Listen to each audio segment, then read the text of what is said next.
cho tụi mình nhu đâu nó hai tụi mình nhu nó đâu rong cực cơn rồi nó chứ sao họ phần đôi chả nó chứ nó tụi mình nhu nó cũng rong cực tiền nữa đó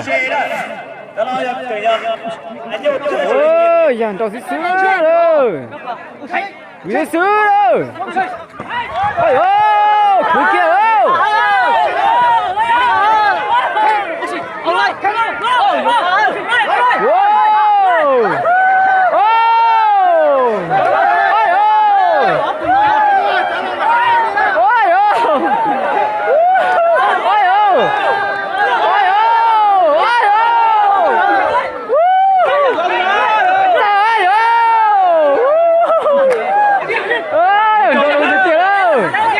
Trông hết sữa ôi ơi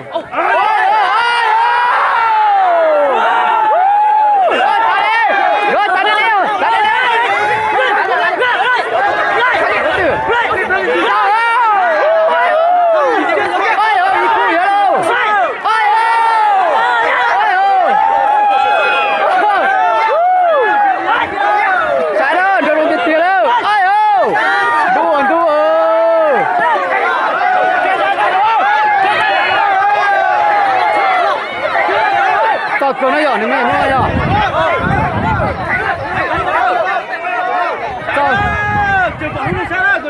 Cứ trong cái kia này rồi.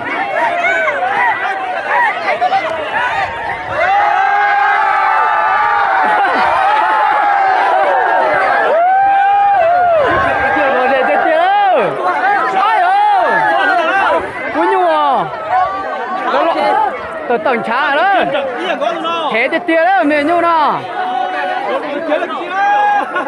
cứ to tiêu rồi cứ to kia ta chờ tôi cũng mẹ ai đâu hả nó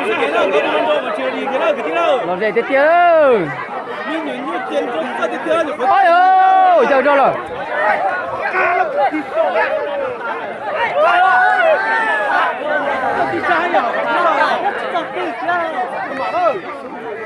Đó, lọt dậy chưa đấy giờ.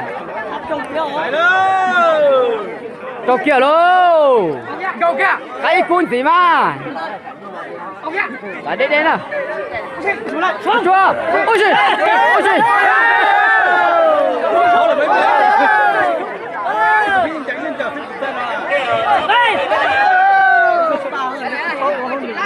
Tại là cái gì nữa. Đâu kia luôn. Một kia.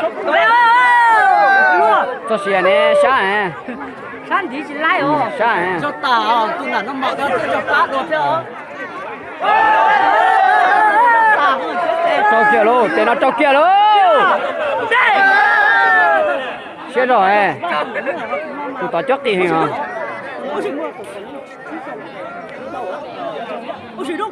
rồi dậy cơ lấy rồi bọn trẻ chả tôi bọn trẻ chia thế hả to cửa đó